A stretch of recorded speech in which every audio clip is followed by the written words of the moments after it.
des produits d'occasion dans une grande surface. A priori, c'est pas le lieu pour ce genre de commerce. Alors, comment ça se traduit concrètement? C'est vrai, vous avez raison, William. C'est un peu étrange d'imaginer que ces grands commerçants qui ont toujours vendu des produits neufs, tout d'un coup se mettent à vendre à côté des produits dits d'occasion.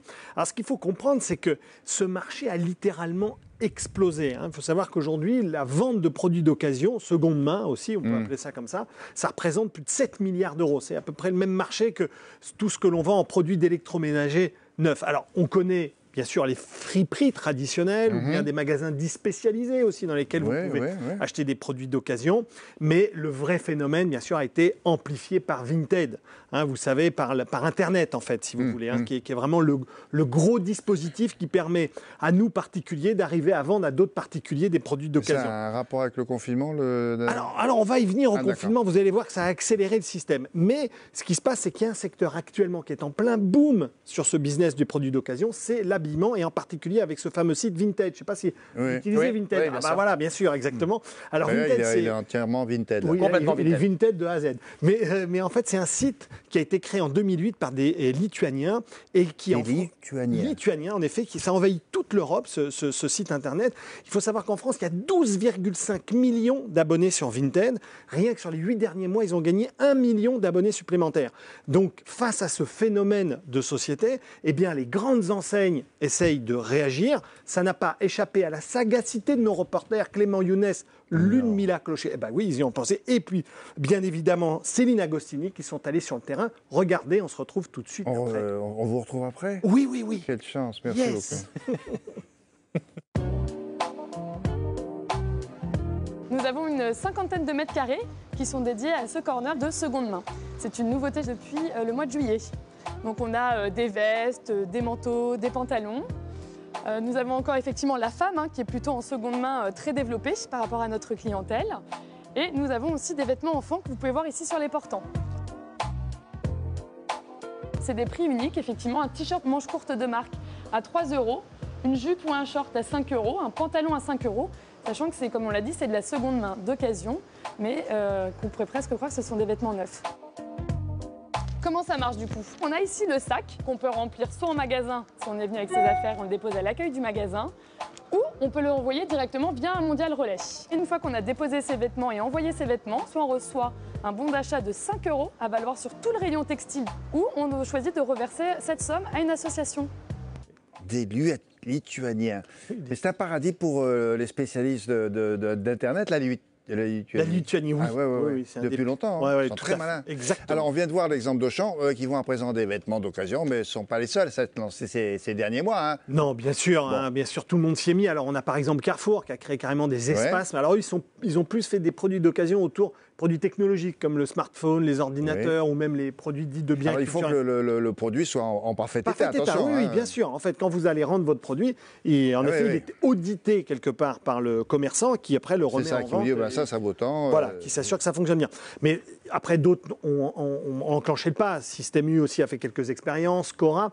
Alors, je veux souligner aussi Leclerc. C'est assez malin chez Leclerc. Eux, ce qu'ils ont eu comme idée, c'est créer carrément des Leclerc Occasion, c'est-à-dire des magasins dédiés à l'occasion. Ah bon? Oui, il y en a à peu près. En dehors de la grande surface. À côté, exactement. Il y en a à peu près 25 en France et ils imaginent en ouvrir plus d'une centaine. Donc, vous voyez que là, derrière, il y a du business. Et même en ville? Et même oui, peut-être, bien sûr, à tous les endroits, bien sûr. Donc, on peut supposer aisément que l'occasion pour la grande distribution, c'est rentable. C'est rentable. Alors, au départ, on pourrait se poser la question quel est l'intérêt pour la grande enseigne. Mais il y a des sous, mais c'est assez malin. Il y a 3 leviers. Le premier, c'est bien évidemment lorsque vous créez ce type de dispositif, vous attirez à vous des clients, à la fois des clients qui veulent vendre et des clients qui veulent acheter. Donc ça vous crée du trafic. Donc quand vous avez créé du trafic, ils vont peut-être pas faire que acheter ce produit-là, ils vont acheter d'autres produits. Ils sont sur place. Ils sont sur place, ils vont faire leurs courses. Voilà. Donc ça, c'est un premier business. Deuxième business, il faut savoir, c'est un rayon très dynamique, le rayon des produits d'occasion, parce que c'est nous qui le fabriquons.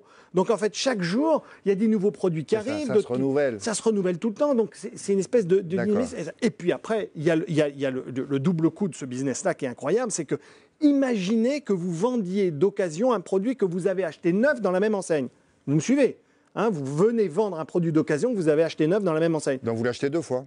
Non, c'est surtout l'enseigne qui la vend 2 fois, oui, c'est ce que je voulais dire. Voilà, mais et donc ça, c'est encore plus malin. Donc vous voyez qu'il y a pas mal de leviers sur ce business de l'occasion. Non, mais ce qui est intéressant, c'est que c'est l'idée de le faire dans le magasin, je trouve. Oui. C'est-à-dire qu'ils vous donnent un bon d'achat, mais qu'est-ce qu'ils ont fait là, vous êtes dans le magasin. Ah oui, ça c'est sûr. Et puis, comme c'est des bons d'achat, ils savent très bien que vous allez le dépenser chez eux. Voilà. Bon, là, on a abordé les grands supermarchés français, mais ils ne sont pas les seuls. Non, tout le monde s'y met. Toutes les grandes marques, toutes les grandes enseignes s'y mettent. Pour vous donner un exemple, Decathlon, par exemple, a monté le Trocathlon. Fnac, Darty aussi font ce type d'opération.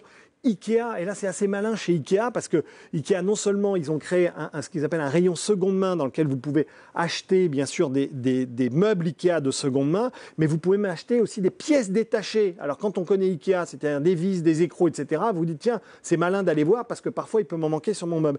Ouais. Et puis vous savez que le fait pour une grande marque de mettre en place des rayons de vente de produits d'occasion de ses propres produits, ça dit à nous tous consommateurs que les produits sont qualité parce qu'en fait on peut les utiliser et les revendre après. Oui, mais justement, comment on explique le succès du marché de l'occasion? Comment ça s'explique? Est-ce que la crise est responsable de ça? Alors oui, Anthony, la crise est responsable de ça, une partie, parce que depuis 2008, c'est vrai qu'acheter des produits d'occasion, c'est entre 30, 40, 50% moins cher. On parlait de Vinted tout à l'heure. C'est vraiment une marque qui vous permet d'accéder à des produits de luxe vraiment à prix cassé. Donc on se dit qu'on va faire des bonnes affaires. Mais c'est aussi la possibilité pour nous d'arrondir nos fins de mois, en fait, finalement. Et c'est ça le boom du Covid dont vous parliez tout à l'heure, William. Oui. C'est ça qui est génial, parce qu'en fait, on s'est mis pendant 2 mois à regarder nos placards, nos greniers ou nos garages, et on s'est dit, mais on a des tas de produits qu'on n'utilise pas, on peut les vendre, et c'est un bon business, le marché d'occasion. Et enfin, pour terminer, il faut savoir aussi qu'il y a un élément social et sociétal. Lorsque vous achetez un produit d'occasion, que ce soit un vêtement ou un matériel hi-fi vidéo, eh bien finalement, vous faites ce qu'on appelle de l'économie circulaire. Vous ne faites pas appel à des produits neufs qui souvent ont une empreinte écologique extrêmement néfaste pour la planète. Donc le produit d'occasion, c'est bon pour le portefeuille et c'est bon pour la planète. Il y a des vides-greniers qui vont se vider, pour le coup. Là, Alors, ou qui vont se développer, mais sur Internet. En fait, la réalité, c'est ça. C'est le grand élément. Merci beaucoup, mon cher Rodolphe.